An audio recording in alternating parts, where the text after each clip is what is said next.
Welcome, curious minds, to the deep dive. Grab your notes and settle in because today we are plunging into a conflict of truly, well, biblical proportions. We're talking about a war fought not just with armies and siege weapons, but one waged against the very stability of consciousness, of memory, and of magic itself. Our mission today is a pretty rigorous one. We've taken a monumental stack of source materials that detail the final, agonizing chapter of this universe-shattering struggle. We are going to be zeroing in on the ingenious, almost impossible strategic plans that had to be deployed against the machinations of the Imperial Order.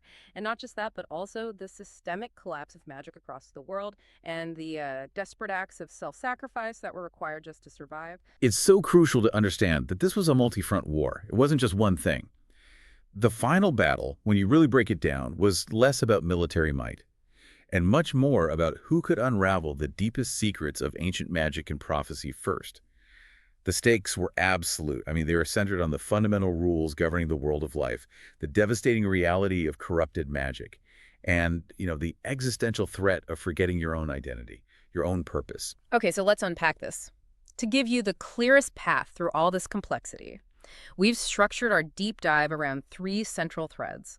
First, we're going to examine the existential, unseen threat of the chainfire spell and the chimes, and how they were actively corrupting the very foundation of all magic. Right, the invisible war. Exactly. Second, we'll look at Jagang's physical and psychological domination, the sheer scale of his siege ramp against the People's Palace, and the brutal strategic use of the Order's game, Jala di Jin, The game of life. the game of life.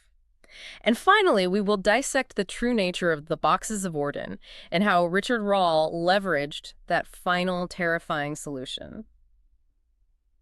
So before we even get to the siege, to the armies and the ramp, we have to talk about the silent killer that was already at work, the chainfire spell. This wasn't a visible army. It was this slow, corrosive erosion of existence itself. So what did the sources tell us about the initial immediate impact of chainfire? Well, the spell was insidious because it was so fundamental. The immediate and probably most famous effect was the total erasure of identity from memory. Right, like with Kalam. Exactly, Colin. People forgot she existed entirely. It was as if she had never been born. Yeah. But the sources, they all reveal that the true